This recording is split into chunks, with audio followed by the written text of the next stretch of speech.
Hi ಎಲ್ಲರಿಗೂ ನಮಸ್ತೆ. Welcome back to my channel. Hope ಎಲ್ಲರೂ ಚೆನ್ನಾಗಿದ್ದೀರಾ ಅಂತ ಭಾವಿಸ್ತಾ ಇಂದಿನ ರೀಡಿಂಗ್ ಸ್ಟಾರ್ಟ್ ಮಾಡೋಣ.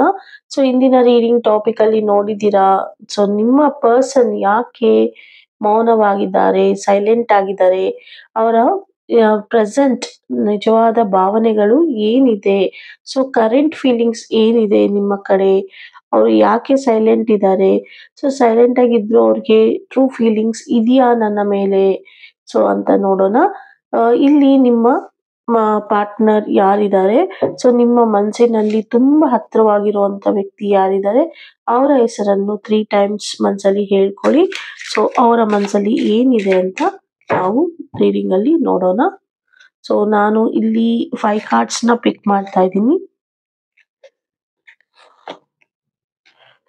Cards.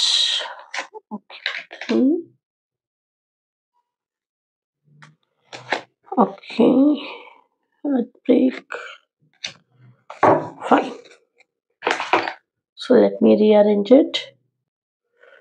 ಅರೇಂಜ್ ಮಾಡಿದ್ದೀನಿ. ಇಲ್ಲಿ ನೀವು ನೋಡ್ತಾ ಇರ್ಬೋದು, ಫೂಲ್ ಕಾರ್ಡ್ ಬಂದಿದೆ, knight of swords, justice, 3 of swords, 2 of swords ಬಂದಿದೆ. ಇನ್ ಕೇಸ್ ನೀವೇನಾದ್ರೂ ನೋ ಕಾಂಟ್ಯಾಕ್ಟ್ ಫೇಸ್ ಅಲ್ಲಿ ಇದ್ದೀರಾ ಅಂತ ಅನ್ನೋದಾದ್ರೆ, ಏನು ನಿಮಗೆ ಫೀಲಿಂಗ್ ಇದೆ, ಅದು ಸೈಲೆಂಟ್ ಆಗಿ ಇದ್ರೂನು ಸೈಲೆನ್ಸ್ ನ ಏನು ಅನುಭವಿಸ್ತಾ ಇದ್ದೀರಾ ನಿಮ್ಮ ಪಾರ್ಟ್ನರ್ ಇಂದ, ಅದು ತುಂಬಾ ಹೆವಿ ಹಾರ್ಟ್ ಅಲ್ಲಿ ನೀವು ಅನುಭವಿಸ್ತಾ ಇದ್ದೀರಾ. ಯಾಕೆ ಅವರು ಏನು ಹೇಳ್ತಾ ಇಲ್ಲ, ಏನು ಮಾತಾಡ್ತಾ ಇಲ್ಲ, ಏನ್ ಫೀಲಿಂಗ್ ಇಟ್ಕೊಂಡಿದ್ದಾರೆ, ಸದ್ಯಕ್ಕೆ ಏನ್ ಆಗ್ತಾ ಇದೆ ಆ ಕಡೆಯಿಂದ ಅನ್ನೋದು ನಿಮ್ಗೆ ತುಂಬಾ ಯೋಚನೆ ಆಗ್ತಾ ಇದೆ.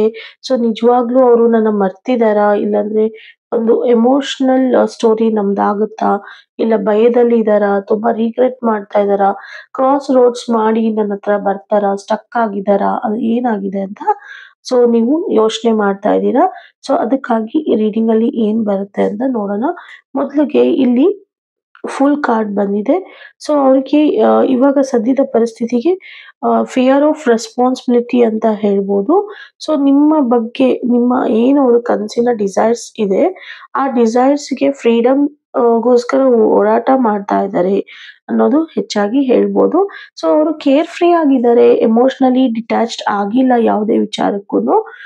ಆದ್ರೆ ಅವರು ಸ್ವಲ್ಪ ಟ್ರೂತ್ ಬಗ್ಗೆ ಯೋಚನೆ ಮಾಡ್ತಾ ಇದ್ದಾರೆ. ಹೇಗೆ ನಿಮಗೆ ನಿಜ ಹೇಳೋದು, ಹೇಗೆ ನಿಮ್ಮೊಟ್ಟಿಗೆ ಬರೋದು, ಹೇಗೆ ಫ್ಯಾಮಿಲಿಯಿಂದ ನಿಮ್ಮನ್ನ ರಕ್ಷಿಸೋದು ಅಂತ ಯೋಚನೆ ಮಾಡ್ತಾ ಇದ್ದಾರೆ. ಅವರು ನೀವುನು ಒಬ್ರು ಫ್ಯಾಮಿಲಿ ಅಂತ ಅನ್ಕೊಂಡಿದ್ದಾರೆ. ಸ್ವಲ್ಪ ಏನೋ ಒಂದು ವಿಚಾರಕ್ಕೆ ಅವಾಯ್ಡೆನ್ಸ್ ನ ಮಾಡ್ತಾ ಇದ್ದಾರೆ. ಆದ್ರೆ ಅವರು ಇಲ್ಲಿ ನಿಮ್ಮ ಬಗ್ಗೆ ಫೀಲ್ ಮಾಡ್ತಾ ಇಲ್ಲ ಅನ್ನೋದು ಏನು ಇಲ್ಲ. ಆದ್ರೆ ಅವರಿಗೆ ಯಾವ್ದನ್ನು ಎಮೋಷನಲಿ ತಗೊಳೋದಕ್ಕೆ ಇವಾಗ ರೆಡಿ ಇಲ್ಲ ಅಂತ ಹೇಳ್ತಾ ಇದ್ದಾರೆ. ತುಂಬಾ ಕಾಂಪ್ಲೆಕ್ಸಿಟಿ ಇವಾಗ ಅನುಭವಿಸ್ತಾ ಇದ್ದಾರೆ ಅವರು. ಅವರು ಹೇಳ್ತಾ ಇರೋದು ಏನಂದ್ರೆ, ನನಗ್ ಗೊತ್ತು, ನಾನು ನಿನ್ನ ಜೊತೆ ಒಟ್ಟಿಗೆ ಇರಬೇಕು, ಒಟ್ಟಿಗೆ ಟೈ ಆಗಿದೀವಿ ನಾವಿಬ್ರು. ಸಂದರ್ಭ ಲೈಕ್ ಕಾರ್ಮಿಕ್ ಸೋಲ್ಮೇಟು, ಇಬ್ರು ಒಟ್ಟಿಗೆ ಆಗಿದೀವಿ. ಅಕೌಂಟಬಿಲಿಟಿ ನಾನು ತಗೊಳ್ತೀನಿ. ಆದ್ರೆ ನನಗೆ ಇವಾಗ ಸದ್ಯಕ್ಕೆ ತುಂಬಾನೇ ಒತ್ತಡದಲ್ಲಿ ಇದ್ದೀನಿ, ತುಂಬಾ ಪೇನ್ ಇದೆ. ಇದನ್ನ ನಾನು ಕಾತರಿತಾ ಇದ್ದೀನಿ. ಇದರಿಂದ ನನಗೆ ಫ್ರೀಡಮ್ ಬೇಕು ಅಂತ ಸ್ವಲ್ಪ ಮಟ್ಟಿಗೆ ನಾನು ಒಂಟಿಯಾಗಿ ಇದ್ದು ಇದರಿಂದ ಆಚೆ ಬರ್ತೀನಿ. ಇದನ್ನ ನಾನು ತುಂಬಾನೇ ಮೆಚುರಿಟಿಯಿಂದ ಹ್ಯಾಂಡಲ್ ಮಾಡ್ಬೇಕಾಗಿದೆ ಅಂತ ವಿಚಾರ ಮಾಡ್ತಾ ಇದ್ದಾರೆ. ಇಲ್ಲಿ ಎಮೋಷನಲ್ ಇಮ್ಮೆಚುರಿಟಿ ಆಗೋದು ಬೇಡ ಅಂತ ಹೇಳ್ತಾ ಇದ್ದಾರೆ. ವಿತೌಟ್ ಎನಿ ಥಿಂಕಿಂಗ್ ಅಲ್ಲಿ ನಾನು ಯಾವ ಪರ್ಸನ್ನು ಬಿಟ್ಕೊಡೋದಿಕ್ಕೆ ಆಗೋದಿಲ್ಲ. ಅದ್ರಲ್ಲೂ ನಿಮ್ಮನ್ನ ನೀವು ಪ್ರೀತಿ ಮಾಡ್ತಿರೋ ಅಂತ ಪರ್ಸನ್ ನಿಮ್ಗೆ ಹೇಳೋದಂದ್ರೆ, ನಿಮ್ಮನ್ನ ಹರ್ಟ್ ಮಾಡೋದಿಕ್ಕೆ ನನಗೂ ಇಷ್ಟ ಇಲ್ಲ. ಇವಾಗ ನಾನು ಸೈಲೆಂಟ್ ಆಗಿದ್ದೀನಿ ಅಂದ್ರೆ ನಾನು ಮನ್ಸಲ್ಲಿ ತುಂಬಾ ಖಾಲಿ ವಾತಾವರಣ ಆಗಿದೆ ಅಂತ ಅಲ್ಲ. ನಾನು ಇದರಿಂದ ಎಸ್ಕೇಪ್ ಆಗಿ ಬರ್ತೀನಿ. ತುಂಬಾ ಡೆಪ್ತ್ ಆಗಿ ನಮ್ಮ ರಿಲೇಶನ್ಶಿಪ್ ಇದೆ. ಟ್ರಿಗರ್ ಆಗ್ತಾ ಇದ್ದೀನಿ ಅವಾಗವಾಗ. ನಾನು ಆಚೆ ಬರೋದಕ್ಕೆ ಸ್ವಲ್ಪ ಸಮಯ ತಗೊಳುತ್ತೆ ಅಂತ ಹೇಳ್ತಾ ಇದ್ದಾರೆ. ಅವರಿಗೆ ಇಲ್ಲಿ ನೋಡ್ಬೋದು, ನೈಟ್ ಆಫ್ ಸ್ವಾರ್ಡ್ಸ್ ಬರ್ತಾ ಇದೆ. ತುಂಬಾನೇ ಇಂಪಲ್ಸಿವ್ ಥಾಟ್ಸ್ ಬರುತ್ತೆ. ಒಂಥರ ಹಾರ್ಶ್ ವರ್ಡ್ಸ್ ಅಂತ ಹೇಳ್ಬೋದು. ಏನನ್ನು ಮಾತಾಡದೆ ಹಾಗೆ ಸುಮ್ನೆ ಆಗ್ಬಿಡ್ತಾರೆ. ಹೇಗೆ ಅಂತಂದ್ರೆ ನೀವು ಹತ್ರ ಎದುರುಗಡೆ ಹೋಗ್ತಿದ್ದಂಗೆನೆ ತುಂಬಾನೇ ಇರಿಟೇಟ್ ಆಗೋ ತರ ಆಗೋದು. ಅವ್ರಿಗೆ ಏನೋ ಒಂದು ವಿಚಾರ ಮನಸ್ಸಲ್ಲಿ ಇಟ್ಕೊಂಡು ಮಾಡ್ತಾ ಇದ್ದಾರೆ. ಒಂದು ಫಾಸ್ಟ್ ಮೂವಿಂಗ್ ಥಾಟ್ಸ್ ಮಾಡ್ತಾ ಇರ್ಬೋದು. ಮನ್ಸೊಳಗಡೆ ತುಂಬಾ ಜಗಳದ ವಾತಾವರಣ, ಕಾನ್ಫ್ಲಿಕ್ಟ್ಸ್ ಜಾಸ್ತಿ ಆಗ್ತಾ ಇದೆ. ತುಂಬಾನೇ ಕೋಪ ಬರ್ತಾ ಇದೆ ಇಲ್ಲಿ ಅವರಿಗೆ. ಆದ್ರಿಂದ ಅವರು ಏನನ್ನು ಹೇಳದೆ ತುಂಬಾನೇ ಹೋಲ್ಡ್ ಮಾಡ್ಕೊಂಡಿದ್ದಾರೆ. ಅದ್ರ ಜೊತೆಗೆ ಅವರಿಗೆ ಭಯ ಅನ್ನೋದು ಒಂದು ಕಾಡ್ತಾ ಇದೆ. ಏನಾದ್ರೂ ನಾನು ತಪ್ಪಾಗಿ ಹೇಳ್ಬಿಟ್ರೆ, ತಪ್ಪಾಗಿ ನಡ್ಕೊಂಡ್ಬಿಟ್ರೆ ಹೇಗೆ ಅದು ಅಂತ ವಿಚಾರ ಮಾಡ್ತಾ ಇದ್ದಾರೆ. ಸೊ ಇದ್ರ ಜೊತೆಗೆ ಅವರು ಟ್ರಿಗರ್ ಆಗ್ತಾ ಇದ್ದಾರೆ. ನಿಮ್ಮ ಜೊತೆ ಲಾಸ್ಟ್ ಕಾನ್ವರ್ಸೇಷನ್ ಮಾಡಿರೋದಾಗಿರ್ಬೋದು, ಇಲ್ಲ ಅಂದ್ರೆ ಏನಾದ್ರೂ ಒಂದು ಮಿಸ್ಅಂಡರ್‌ಸ್ಟ್ಯಾಂಡಿಂಗ್ ಆಗಿರ್ಬೋದು, ಇಲ್ಲ ಏನ್ ಹೇಳಿದೀನಿ, ಏನ್ ಮಾಡ್ತಾ ಇದ್ದೀನಿ, ಎಲ್ಲವನ್ನು ಅವರು ಮಿಕ್ಸಪ್ ಮಾಡ್ಕೊಂಡು ಯೋಚನೆ ಮಾಡ್ತಾ ಇದ್ದಾರೆ. ಸೊ ಆದ್ರಿಂದ ಅವರು ಇದೆಲ್ಲ ಒಂದು ಬೇರೆ ಹಂತಕ್ಕೆ ಹೋಗ್ಬಿಡುತ್ತೆ, ಬೇರೆ ತರ ವಿಚಾರ ಮಾಡ್ಬಿಡ್ತೀವಿ ಅಂತ ಹೇಳಿ ಸೈಲೆಂಟ್‌ನ ಅವರು ವ್ಯಕ್ತಪಡಿಸ್ತಾ ಇದ್ದಾರೆ. ಸೈಲೆಂಟ್ ಆಗಿರೋನ್ನ ಸ್ವಲ್ಪ ದಿವಸ ಎಮೋಷನಲಿ ಬ್ಲೋ ಔಟ್ ಆಗೋಣ. ಬ್ಲೋ ಔಟ್ ಆದ ನಂತರ ಏನಾಗುತ್ತೆ ಅನ್ನೋದನ್ನ ವಿಚಾರ ಮಾಡೋಣ ಅಂತ ಹೇಳ್ತಾ ಇದ್ದಾರೆ. ಸೊ ಇಲ್ಲಿ ಜಸ್ಟಿಸ್ ಕಾರ್ಡ್ ನೋಡ್ಬೋದು ನೀವು. ಅವರ ಅಕೌಂಟಬಿಲಿಟಿಗೆ ತಗೊಂಡಿದ್ದಾರೆ. ನಿಮ್ಮ ಮತ್ತು ಅವರ ಪ್ರೀತಿನ ಅಕೌಂಟಬಿಲಿಟಿಗೆ ತಗೊಂಡಿದ್ದಾರೆ. ಸೊ ಅವರು ಇವಾಗ ಎಷ್ಟೇ ಸೈಲೆಂಟ್ ಆಗಿರ್ಬೋದು, ನಿಮ್ಮ ಜೊತೆ ಮಾತಾಡದೆ ಇರ್ಬೋದು, ಅವರ ಒಟ್ಟಿಗೆ ಅವರು ಯುದ್ಧವನ್ನು ಮಾಡ್ಕೊಂತಾ ಇರ್ಬೋದು. ಬಟ್ ಅವರಿಗೆ ತುಂಬಾನೇ ಗಿಲ್ಟ್ ಕಾಡ್ತಾ ಇದೆ. ರೆಸ್ಪಾನ್ಸಿಬಿಲಿಟಿ ತಗೊಂಡೇ ತಗೊಳ್ತಾರೆ. ಸೊ ನಿಮ್ಮ ಹತ್ರ ಬರ್ದೇ ಇರ್ಲಿ ಈ ಸಂದರ್ಭದಲ್ಲಿ ಸ್ವಲ್ಪ ದಿನದ ನಂತರ ಅವರು ತುಂಬಾನೇ ಕ್ಲೀನ್ ಆಗಿ ನಿಮ್ಮ ಮುಂದೆ ಬರ್ತಾರೆ. ಸೊ ನೀವು ಅದನ್ನ ಟ್ರಸ್ಟ್ ಮಾಡ್ಬೋದು. ಇವಾಗ ಸದ್ಯದ ಪರಿಸ್ಥಿತಿಗೆ ಸೈಲೆಂಟ್ ಆಗಿ ಏನನ್ನು ಹೇಳ್ಕೊಳ್ಳೋದಕ್ಕೆ ಸಾಧ್ಯ ಇಲ್ಲ, ಅದು ಎಲ್ಲವನ್ನು ವ್ಯಕ್ತಪಡಿಸ್ತಾರೆ ಅವರು. ಸೊ ನಿಮಗೆ ಜಸ್ಟಿಸ್ ಖಂಡಿತ ಸಿಗುತ್ತೆ. ನೀವು ಇವತ್ತು ಹಾರ್ಟ್ ಬ್ರೇಕ್ ನ ಅನುಭವಿಸ್ತಾ ಇರ್ಬೋದು, ಸಪ್ರೇಷನ್ ನ ಅನುಭವಿಸ್ತಾ ಇರ್ಬೋದು. ಸೊ ಅವರು ನಿಮ್ಗೆ ಅನ್ಸ ಇವ್ರು ನಿಜವಾಗ್ಲೂ ನನ್ನ ವ್ಯಕ್ತಿನ, ನನ್ನ ಪರ್ಸನ್ನ, ರಾತ್ರಿ ಹಗಲು ನಾನು ಇವ್ರ ಬಗ್ಗೆ ಯೋಚನೆ ಮಾಡ್ತಾ ಇದ್ದೀನಿ. ಆದ್ರೆ ಅವರಿಗೆ ನನ್ನ ಫೀಲಿಂಗ್ಸ್ ಇದೆಯೋ ಇಲ್ವೋ, ಯಾಕೆ ಇಷ್ಟು ಸೈಲೆಂಟ್ ಆಗಿದ್ದಾರೆ, ಯಾಕೆ ಮೌನವನ್ನು ಮುರಿತಾ ಇಲ್ಲ, ಏನಾಗ್ತಾ ಇದೆ ಅಂತ ನನ್ನ ಹತ್ರ ಯಾಕೆ ಹೇಳ್ಕೊಳ್ತಾ ಇಲ್ಲ, ಅಟ್ಲೀಸ್ಟ್ ಅವ್ರು ಹರ್ಟ್ ಮಾಡಿದ್ರು ಪರವಾಗಿಲ್ಲ, ನನ್ನ ಜೊತೆ ಮಾತಾಡಿದ್ರೆ ಸಾಕು ಅಂತ ಭಾವಿಸ್ತಾ ಇರ್ತೀರಾ.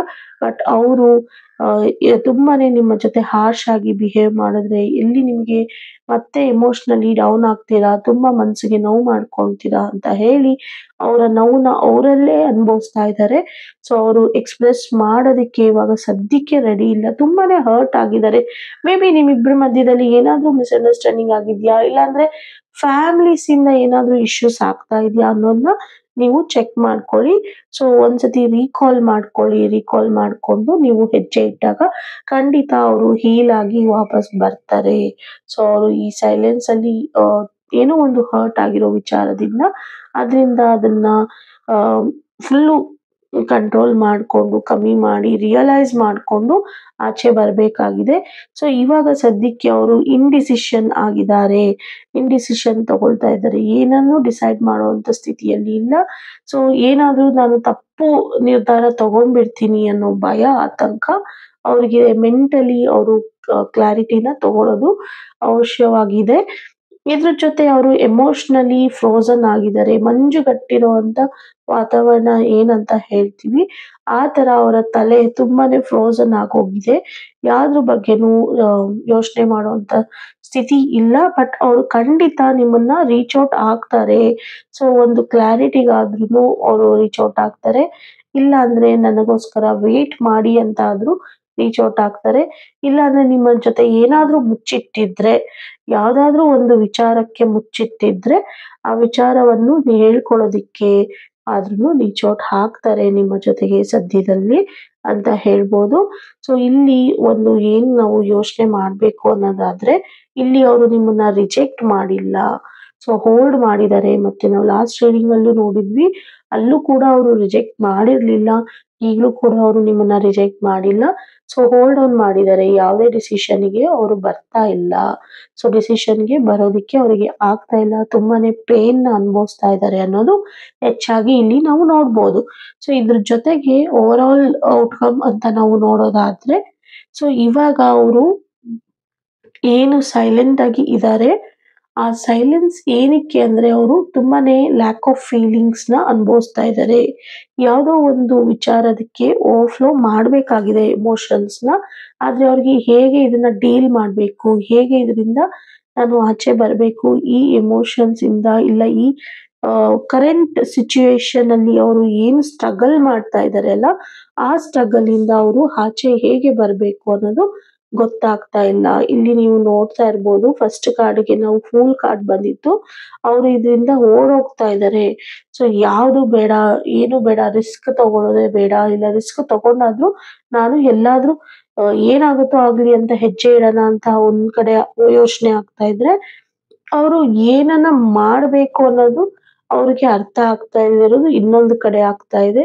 ಆದ್ರೆ ಅವರು ಇಲ್ಲಿ ತುಂಬಾನೇ ಟ್ರೂತ್ಸ್‌ಗಳ್ನ ಫುಲ್ ಮಾಡೋದು ಅವಶ್ಯಕತೆ ಇದೆ. ಸೊ ಅದ್ರ ಜೊತೆಗೆ ಹಾರ್ಟ್ ಬ್ರೇಕ್ಸ್‌ನ ಅನುಭವಿಸ್ತಾ ಇದ್ದಾರೆ. ಹಾರ್ಟ್ ಬ್ರೇಕ್ಸ್‌ನ ನೀವು ನೋಡ್ತಾ ಇರ್ಬೋದು. ಅವರು ತುಂಬಾನೇ ಫ್ರೋಜನ್ ಆಗಿದ್ದಾರೆ, ಇಂಡಿಸಿಷನ್ ಆಗಿ ನಡ್ಕೊಳ್ತಾ ಇದ್ದಾರೆ. ಆದ್ರೆ ಅವರು ಡಿಸರ್ವ್ ಮಾಡ್ತಾರೆ ಈ ಸೈಲೆನ್ಸ್‌ನ. ಸದ್ಯದ ಪರಿಸ್ಥಿತಿಯಲ್ಲಿ ಅವ್ರ ಮನಸ್ಥಿತಿ ಸರಿ ಇಲ್ಲ. ಏನಾದ್ರೂ ಮಾತಾಡಿ ಬೇರೆ ತರ ಆಗೋದು ಬದಲು ಸೈಲೆಂಟ್ ಆಗಿ ಇರೋದು ವಾಸಿ ಅಂತ ಹೇಳ್ಕೊಂಡು ಅವರು ಸೈಲೆಂಟ್ ಆಗಿದ್ದಾರೆ. ಆದ್ರೆ ಅವರು ನಿಮ್ಮನ್ನು ತುಂಬಾ ಕೇರ್ ಮಾಡ್ತಾರೆ, ತುಂಬಾ ರೆಸ್ಪೆಕ್ಟ್ ಮಾಡ್ತಾರೆ, ಪ್ರೀತಿ ಮಾಡ್ತಾರೆ. ಅವರು ಖಂಡಿತ ಸ್ಟ್ರಾಂಗ್ ಆಗಿ ಸ್ಟ್ರೆಂತ್ ತಗೊಂಡು ಅವ್ರ ಮನಸ್ಸಲ್ಲಿ ಸಿದ್ಧರಾಗಿ ನಿಮ್ಮೊಟ್ಟಿಗೆ ವಾಪಸ್ ಬರ್ತಾರೆ ಅನ್ನೋದು ಇಲ್ಲಿ ಹೆಚ್ಚಾಗಿ ಗೊತ್ತಾಗ್ತಾ ಇದೆ. ಸೊ ಯೂನಿವರ್ಸ್ ಕಡೆಯಿಂದ ನಿಮ್ಗೆ ಏನ್ ಮೆಸೇಜ್ ಬಂದಿದೆ ಅಂತ ನಾವು ನೋಡೋಣ.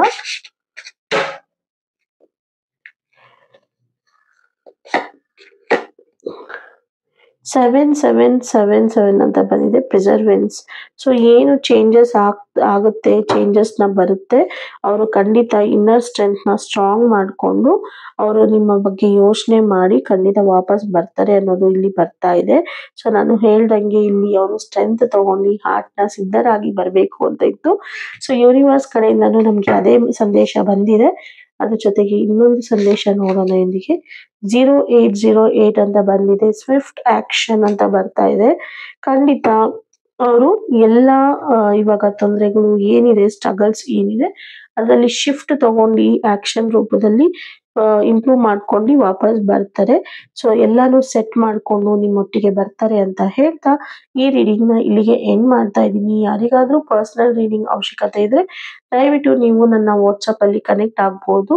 ನಿಮ್ಮ ಮತ್ತು ನಿಮ್ಮ partner name, date of birth ಕೊಟ್ರೆ ಅನಾಲಿಸಿಸ್ ಮಾಡಿ, ಡೇಟ್ ಆಫ್ ಬರ್ತ್ ಅನಾಲಿಸಿಸ್ ಮಾಡಿ ಟ್ಯಾರೋ ಗೈಡೆನ್ಸ್ ಏನ್ ಬರ್ತಾ ಇದೆ ಅಂತ ನಿಮ್ಮೊಂದಿಗೆ ಹಂಚ್ಕೋಬಹುದು ಅಂತ ಹೇಳ್ತಾ thank you for watching. See you in the next video.